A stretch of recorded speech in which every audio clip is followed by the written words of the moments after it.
Bonjour et bienvenue sur l'atelier de Fanoria. Installez-vous confortablement et imaginez un jeune homme issu d'une petite ville de province, sans fortune, sans connexion, sans éducation académique formelle, qui arrive à Paris, décidé à révolutionner l'art en peignant simplement la vérité. Imaginez son audace, refuser l'idéalisation, montrer le monde tel qu'il est, peindre les paysans avec la même majesté que les rois, placer l'ordinaire au cœur du temple de l'art. Cet homme s'appelle Gustave Courbet, et quand il débarque à Paris en 1840, c'est comme si un éclair frappait le ciel de l'art occidental. Pas un éclair magnifique et maîtrisé comme celui de Raphaël, un éclair brut, sauvage, qui éclaire violemment les recoins oubliés, qui pulse d'une énergie insurmontable. Nous sommes au XIXe siècle, époque où l'art académique règne en maître incontesté. La peinture d'histoire, les sujets nobiliaires, l'idéalisation du monde gouvernent les salons.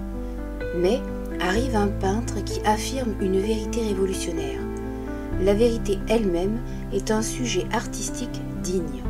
Le paysan qui bêche la terre vaut le héros antique. L'ordinaire cache une beauté que seul le regard courageux peut révéler. C'est l'histoire d'un combat permanent, d'une vie traversée par les scandales, les rejets, les triomphes inattendus, les exils forcés. C'est l'épopée d'un homme qui a payé au prix fort son refus de compromis, sa fidélité à la vérité, son amour inépuisable pour la vie telle qu'elle est, sans phare, sans mensonge, sans élégance trompeuse. Gustave Courbet, né le 10 juin 1819 à Ornans, petite ville du Doubs, nichée dans les montagnes du Jura. Son père, Régis Courbet, est un riche propriétaire terrien, républicain convaincu, homme de principe et de caractère. Sa mère, Sylvie Audier, est issue d'une famille bourgeoise. Le jeune Gustave grandit dans une atmosphère de confort bourgeois, loin des misères urbaines, mais aussi loin des raffinements aristocratiques. C'est un enfant vigoureux, autoritaire, sûr de lui. Il n'a peur de rien ni de personne. Son tempérament fougueux se manifeste dès l'école. Il refuse l'autorité arbitraire, conteste les maîtres qu'il juge incompétents, suit son propre chemin avec une détermination qui étonne ses camarades. Ornans ne peut contenir l'énergie débordante du jeune Gustave. Le paysage du Doubs nourrit son imagination, les rivières souterraines du Loup, les montagnes imposantes, les forêts profondes, les falaises vertigineuses. Ce sont des paysages sauvages, authentiques, sans artifice, qui marquent profondément le jeune homme et deviennent plus tard les motifs de ses plus belles toiles. Ses parents, voyant ses talents de dessinateur, l'envoient étudier le droit à Besançon, puis à Paris. Mais Gustave n'a aucune vocation juridique. Le droit, c'est l'ordre établi, les compromis, la soumission aux conventions. Son âme de révolutionnaire, étouffée, cherche d'autres horizons. Il abandonne rapidement les études juridiques pour se consacrer exclusivement à la peinture. À Paris, Courbet fréquente plusieurs ateliers, notamment celui de Steben, puis de Bonnat. Mais il refuse d'accepter passivement l'enseignement académique. Il conteste les maîtres, prétend savoir autant qu'eux, voire plus. Cette arrogance juvénile exaspère ses professeurs. Mais elle contient aussi une vérité. Courbet possède naturellement un don que l'Académie ne peut ni donner ni corriger. Le tournant survient quand Courbet découvre les maîtres qu'il admirera toute sa vie. Caravage, dont il admirait le réalisme brutal, Rembrandt, dont il respectait la profondeur psychologique, Goya, dont la charge politique le passionnait, ces peintres, tous des rebelles à leur manière, montrent au jeune Courbet qu'il existe une autre voie, celle de la vérité contre le mensonge académique. Courbet abandonne progressivement l'atelier pour peindre seul. Cette solitude créatrice lui permet de développer son propre langage, sans les contraintes de l'enseignement officiel. Il peint ses amis, ses compagnons d'atelier, des paysages, des scènes de la vie quotidienne. Il commence à affirmer sa conviction profonde. L'art doit peindre le réel, non le rêve. Cette conviction l'isole progressivement de la communauté artistique parisienne. Ses camarades, jeunes, le trouvent prétentieux. Ses maîtres le considèrent comme un cas irrécupérable. Mais Courbet s'en soucie peu, il sait qu'il a raison, et cette certitude le porte.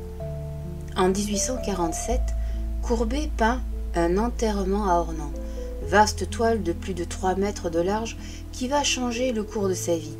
Cette peinture représente un simple enterrement dans son village natal, avec les villageois en costume de tous les jours, sans héroïsme, sans transcendance, juste la réalité brute et mouvante d'une cérémonie funéraire provinciale. Imaginez l'onde de choc. Les critiques sont scandalisés. Comment ose-t-on peindre un simple enterrement rural en grandeur réelle, comme s'il s'agissait d'un événement historique majeur? La bourgeoisie parisienne se demande qui est ce provincial prétentieux qui ose élever le peuple au rang de sujet artistique digne. Mais Courbet n'a pas commis une erreur, il a commis un acte de rébellion conscient. Il affirme que la réalité de la vie ordinaire, sans embellissement ni idéalisation, est digne de l'art le plus élevé. Cette affirmation est révolutionnaire. Elle place le peintre en ennemi des conventions établies, allié des forces rénovatrices qui traversent la société française du XIXe siècle. En 1855, l'exposition universelle de Paris accueille les œuvres de tous les grands maîtres. Courbet y envoie plusieurs toiles, dont l'immense L'Atelier du peintre, véritable manifeste artistique de son engagement réaliste. Mais le jury rejette ses œuvres. Furieux, blessé mais indomptable, Courbet prend une décision audacieuse. Il loue une petite baraque à côté du pavillon officiel et y organise une exposition personnelle.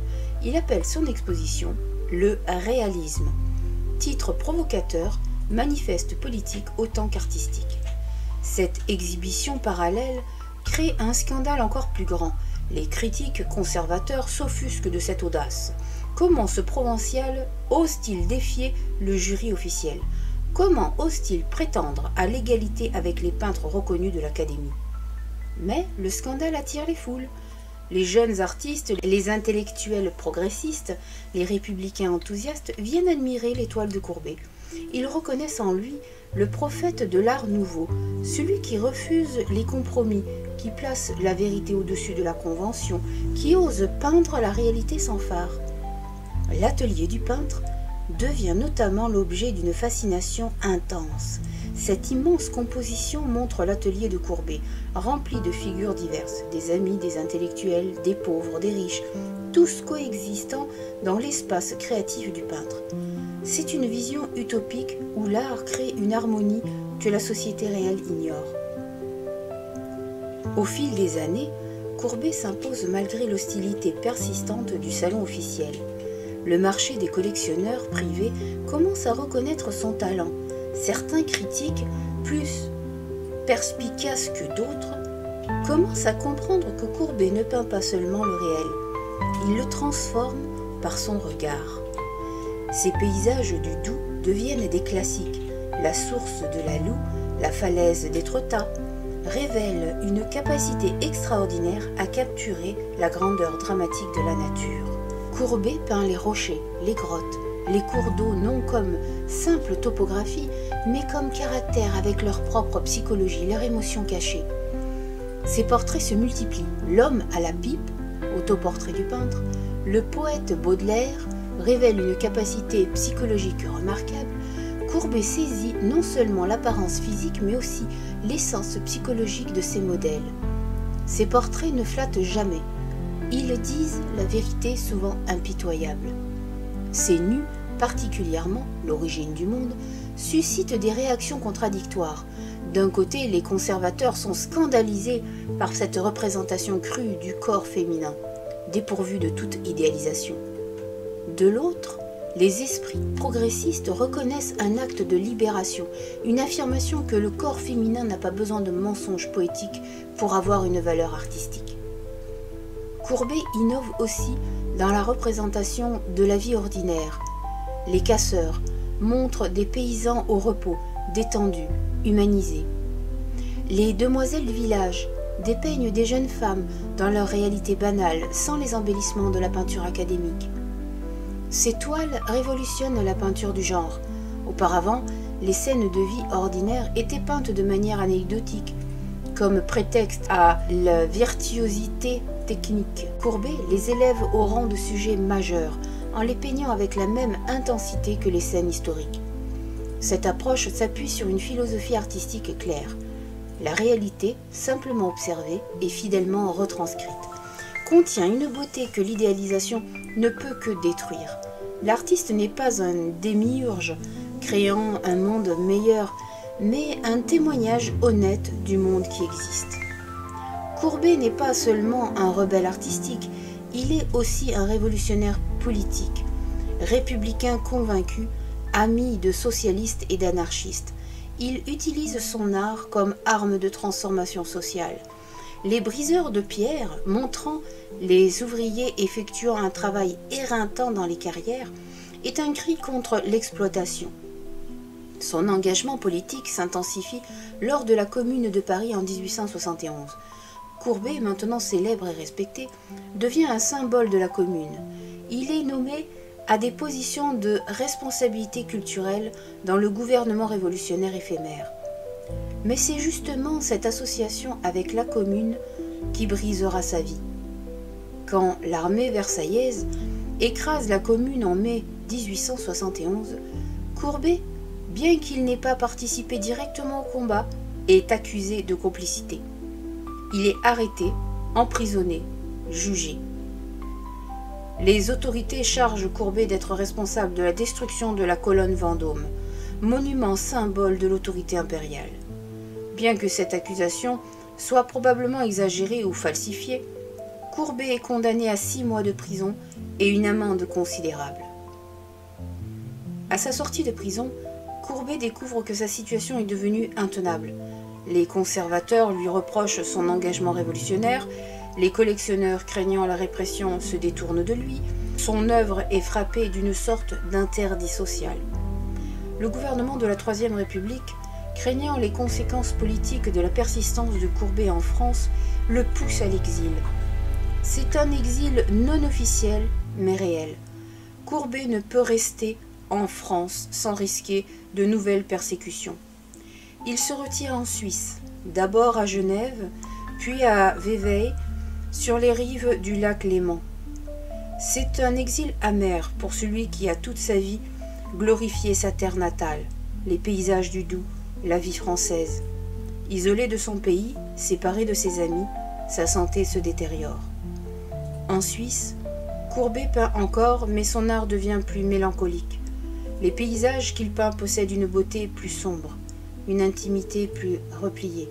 Il continue à affirmer les principes du réalisme, mais avec une mélancolie croissante. Courbet meurt le 31 décembre 1877 à Vevey en Suisse, après un accident de calèche qui a gravement affecté sa santé. Il meurt relativement isolé, loin de son pays, de ses amis intimes, du cœur artistique parisien qu'il avait tant contribué à transformer.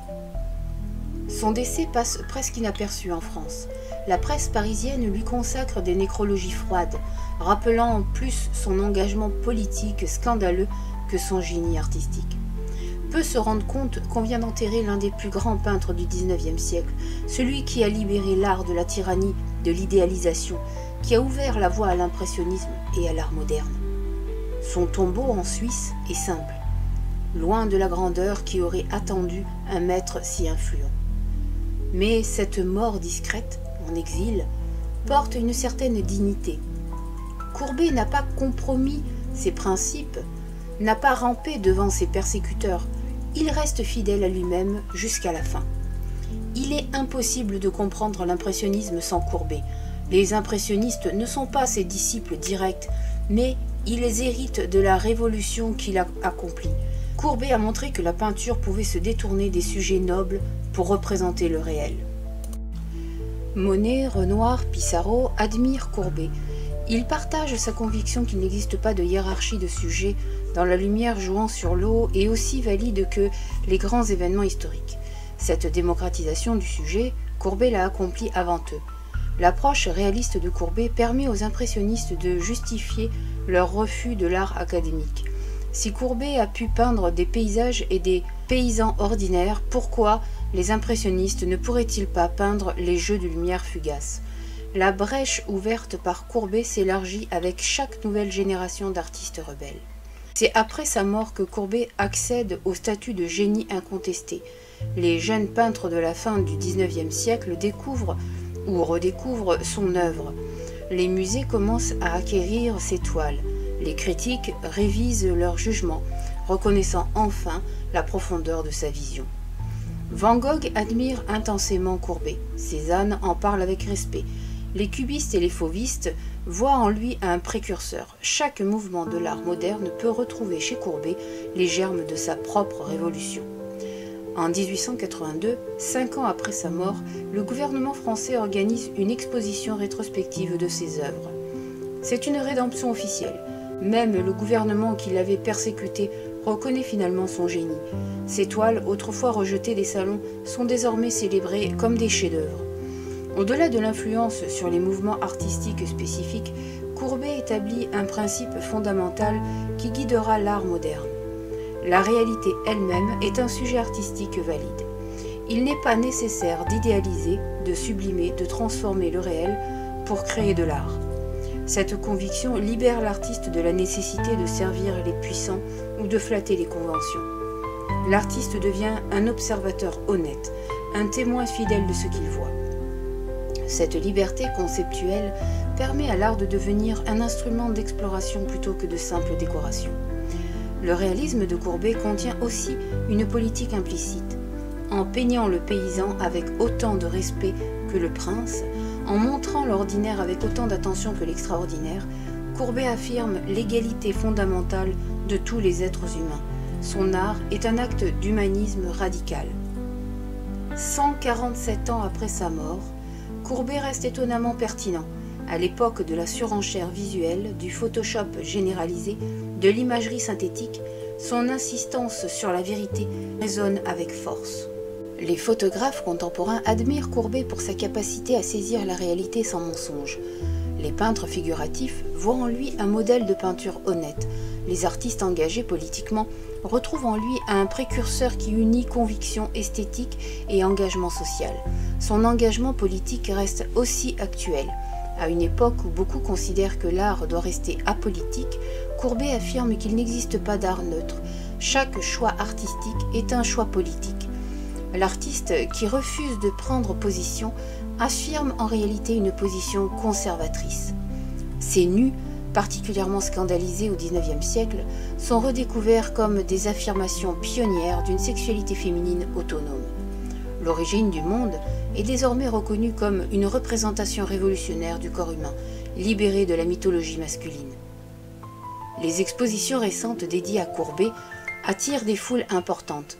La rétrospective du musée Fabre de Montpellier en 2014 a révélé l'ampleur de son génie.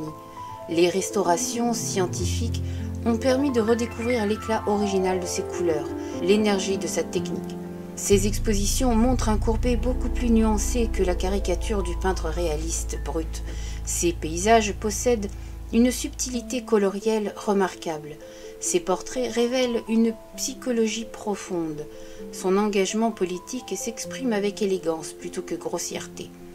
Le public contemporain découvre ainsi un Courbet vivant, créateur audacieux, capable de combiner beauté formelle et engagement social. Cette redécouverte renouvelée enthousiasme chaque génération nouvelle. De nombreux artistes contemporains dialoguent avec Courbet. Le peintre allemand Anselm Kiefer voit en lui un précurseur de l'art engagé. L'américain C. Toulbly admirait sa gestualité. Les photographes conceptuels reconnaissent chez lui une approche de la réalité qu'il partage. Ce dialogue vivant prouve que Courbet n'appartient pas uniquement au passé. Il reste un interlocuteur actif dans la conversation artistique contemporaine. Une référence qui inspire sans contraindre, un modèle qui libère plutôt que d'écraser. Permettez-moi de vous conter une anecdote éclairante qui révèle le paradoxe de la vie de Courbet à son triomphe posthume. En 1862, Courbet, alors au sommet de sa célébrité parisienne, organise une exposition. Il fixe des prix exorbitants pour ses toiles, apparemment convaincu que le monde parisien reconnaît son génie et paiera n'importe quel prix. Résultat, rien ne se vend. Furieux, Courbet quitte Paris. « La France ne mérite pas mon art », déclare-t-il dramatiquement en partant pour la Suisse. Les critiques parisiens rient de lui. Ils le peignent en artiste éconduit, en prophète dont personne ne veut, en génie ignoré de son temps. Mais voici l'ironie. 100 ans plus tard, ces mêmes toiles invendables, ignorées du marché du XIXe siècle, se vendent pour des millions. L'origine du monde, que personne ne voulait regarder en 1866, est exposée au musée d'Orsay comme chef-d'œuvre absolu. Courbet meurt sans voir ce renversement de fortune. Il meurt croyant qu'il a échoué, que la France l'a rejeté. Mais en réalité, il a triomphé, non pendant sa vie, mais dans la postérité. Et cette victoire tardive en est d'autant plus complète, elle prouve que Courbet avait raison, que sa vision était juste, que sa fidélité à la réalité était la bonne voie. Cette anecdote incarne le paradoxe de beaucoup de génies, reconnus comme mineurs de leur vivant, élevés à l'immortalité après leur mort. Ainsi, qu'apprenons-nous de Courbet, ce révolutionnaire de l'art qui a payé au prix fort sa fidélité à la réalité? D'abord, que la vérité, même quand elle dérange, finit toujours par triompher. Courbet a refusé les compromis, les flatteries, les convenances sociales. Il a peint la réalité telle qu'il la voyait. Et cette vérité, bien qu'elle ait été rejetée de son vivant, a finalement transformé le cours de l'art occidental. Ensuite, que l'art authentique possède une dimension politique inévitable. L'idée que l'art serait neutre est un mensonge commode pour les conservateurs. Courbet montre que chaque acte artistique contient un jugement, une position éthique, une vision du monde. Son engagement politique nous enseigne aussi que l'artiste peut se mettre au service de causes sociales sans compromettre l'intégrité artistique. Au contraire, les meilleures œuvres politiques de Courbet sont celles où l'engagement et beauté formelle se nouent inséparablement. La vie difficile de Courbet nous rappelle que la fidélité à une vision peut exiger des sacrifices énormes. L'exil, l'emprisonnement, l'ostracisme social, Courbet a enduré tout cela pour ne pas trahir ses principes. Cette constance morale possède une beauté sombre mais sublime. Mais surtout, l'histoire de Courbet incarne l'espoir de celui qui crée contre le monde, un homme seul contre l'establishment artistique, politique et social. Un homme qui peint pour exprimer sa vérité sans certitude que quelqu'un l'achètera ou l'admirera. Et voilà l'extraordinaire, ce solitaire courageux a changé le monde. L'impressionnisme, le réalisme photographique, l'art moderne, tout cela découle de sa révolution silencieuse. L'art contemporain, dans ses formes les plus libres et les plus audacieuses, réalise les rêves que Courbet a plantés. 147 ans après sa mort dans l'exil, Courbet est enfin revenu chez lui. Ses toiles ornent les plus grands musées français. Son génie est universellement reconnu. La France, qui l'avait persécuté, le célèbre désormais comme l'un de ses plus grands enfants. Cette rédemption tardive enseigne une leçon précieuse. La justice existe, même si elle est lente. La vérité triomphe, même si elle doit attendre des générations. L'art authentique triomphe, même s'il doit traverser des années d'incompréhension. Courbet vit.